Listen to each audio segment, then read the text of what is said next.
Built for rally racing only, with no intention or desire to make money from it, the Lancia Stratos is a very unique automobile. Basically, it was built the other way around than Fiat anticipated, and with the right guys in the development, it would smoke anybody from the beginning until its very last breath in rally racing. The Stratos was a car to be feared of, as a driver and as a rival.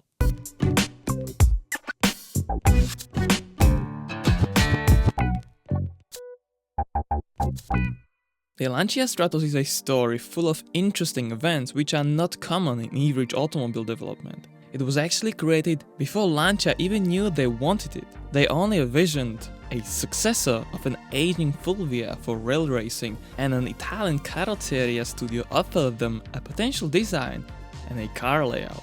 The story began in October 1970 when Bertone presented a striking concept at the Turin Auto Show, the Stratos Zero. It was an extremely small vehicle with a length of 3.6 meters and a height of 0.85 meters using a Fulvia narrow-angle V4. A wedge-shaped piece of something that appeared to be an automobile, but certainly looked like nothing ever created before that. The design was a creation of Marcello Gandini, a head designer under the direction of Nuccio Bertone.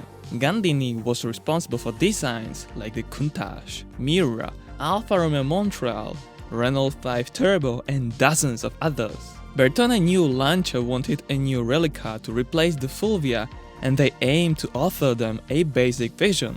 Bertone actually brought the car to Lancia prior to the auto show. Usually cooperating with Pininfarina and Zagato, Lancia's team director, Cesare Fiorio, pictured exactly a car like the Stratos and liked it. Hence, Bertone's attempt succeeded, and the automaker commissioned them for design and chassis development. The name Stratos, derived from the word stratosphere, the best layer for jet flying, remained. In 1971, a near production-ready concept was shown in Turin, with a very little resemblance to the original Stratos Zero. The car still carried the wedge, piece of a cheese type of shape, and curved windshield which would distort the view at a certain angle. The blind spots were terrible, and the car would not have a usable rear visibility with a tiny rear window and louvers on it. The inside was incredibly cramped, hardly to fit a 180 cm tall man. The seating itself was also quirky, as pedals were about 20 cm off closer to the car's center, and the steering wheel would cover some of the gauges. The fiberglass body was installed on a steel space frame with an internal roll cage. The exterior dimensions did not change much compared to the Stratos Zero.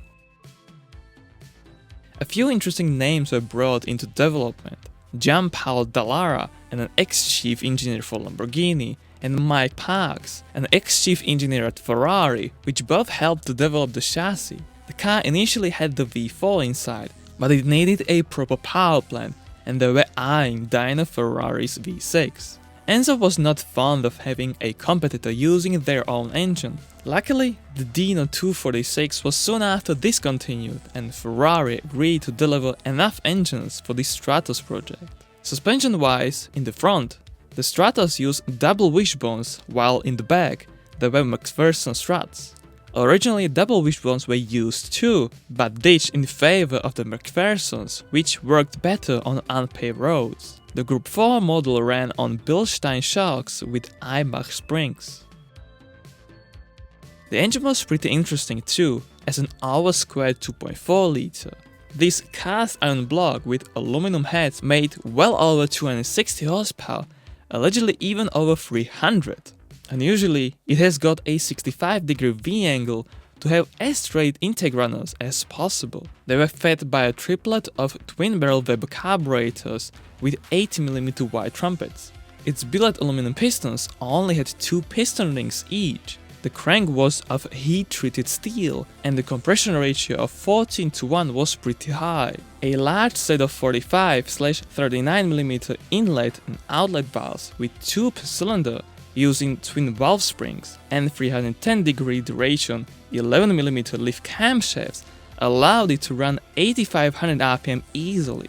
Some versions did have a 24-valve setup. It's hard to imagine a different sound than this screaming roar in the Stratos.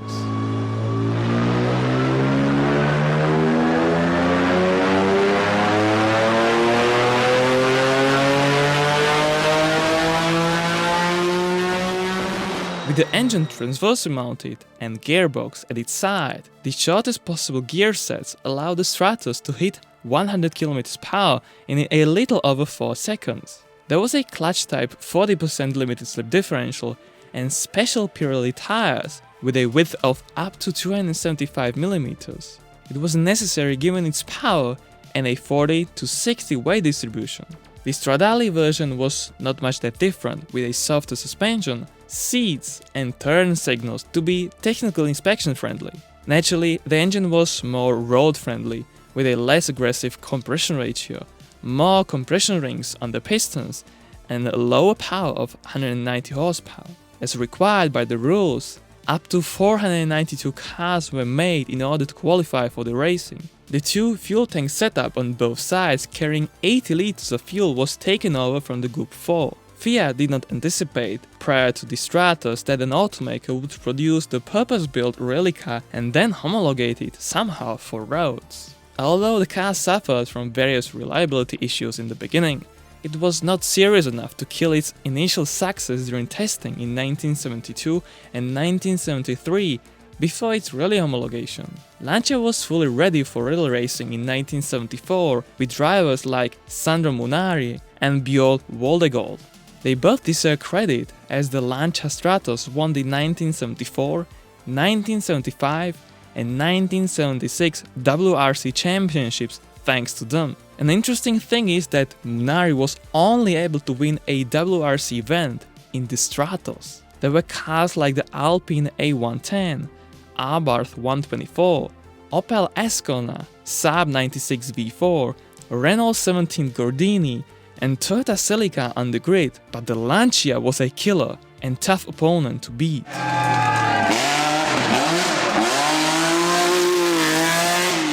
However, don't get distracted that it was easy to drive it. It was smaller than the first-gen Mazda MX-5 and the wheelbase was also considerably shorter. Having a car with a large iron V6 behind the driver is a tricky thing to drive on the limit. By its nature, it could spin out in a blink of an eye, and to catch the snap of oversteer, the driver had to have incredibly quick and precise reactions. Fortunately, nobody ever died in the Stratos, but whoever tried to push its limits got to know the real Stratos behavior and brutality. The Stratos raced until 1981 in private hands, as someone from above wanted a Fiat-branded car to shine instead.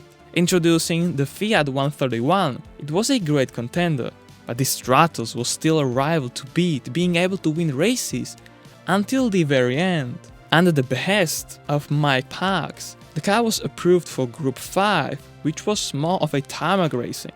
Being turbocharged with as much as 560 horsepower, it achieved a few wins, but it was tough to beat a purposely built Group 5 cars like a Porsche 935 in 24 hours of Le Mans. The Stratos was simply the car to race on dirt and bad roads. Following Park's death, the development was halted and one of the two remaining cars, which did not catch on fire, was sold to a collector. The last production cars were sold for about $28,500 a piece of today's money, as nobody wanted them back then and were often sold to the first owner up to 10 years after their production. Now they are easily auctioned at $500,000. Alongside the Lancia Rally 037, the Stratos is one of the last remarkable rear-wheel drive rally cars of all time. It certainly is one of the most badass sounding ones too.